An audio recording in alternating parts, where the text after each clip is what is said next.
Mail merge is a great time saver if you need to create multiple documents that are mostly the same but unique in some way, like name tags for an event or envelopes printed with each person's name and address. The document I have here is a letter offering customers a discount on their next order. I want to personalize it by addressing each copy of the letter to the customer using some information I have stored in a spreadsheet.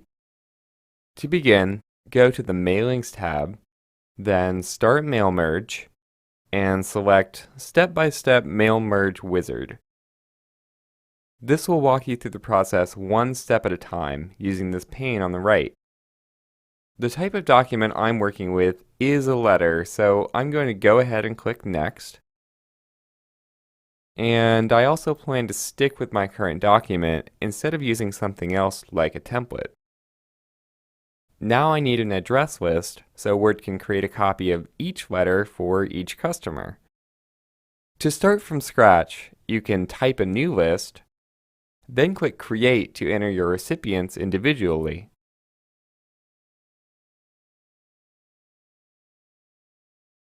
Alternatively, if you do have an existing document with the information you need, like an Excel workbook in my case, choose Use an existing list, then browse to find it. Now click Open and select the worksheet that contains the list. I know mine is in Sheet 1. In this example, you can uncheck any recipients that you don't want to include. I want to include everybody though, so I'm going to go ahead and click OK. And now it shows that workbook as my recipient list. So now it's time to write my letter.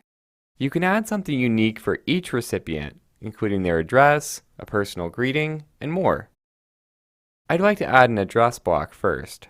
Just place your cursor where you want it to go, then click the item.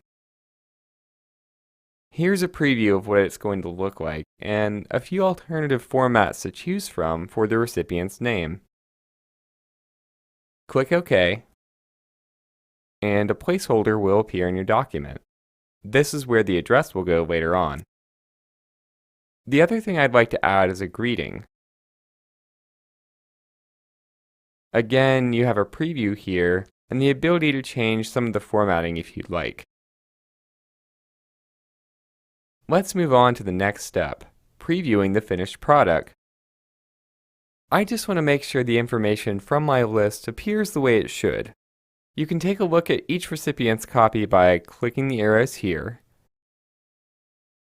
Everything looks great, so let's complete the merge. If you click the Print command, Mail Merge will ask which pages you want to print before sending you to the final step. I want to print every document in my recipient list, so I'm just going to keep all. Now all you have to do is adjust the settings if you need to, then click OK. Knowing how to use Mail Merge is a must for creating multiple letters, labels, envelopes, and more. The possibilities, along with the time and energy you'll save, are practically endless.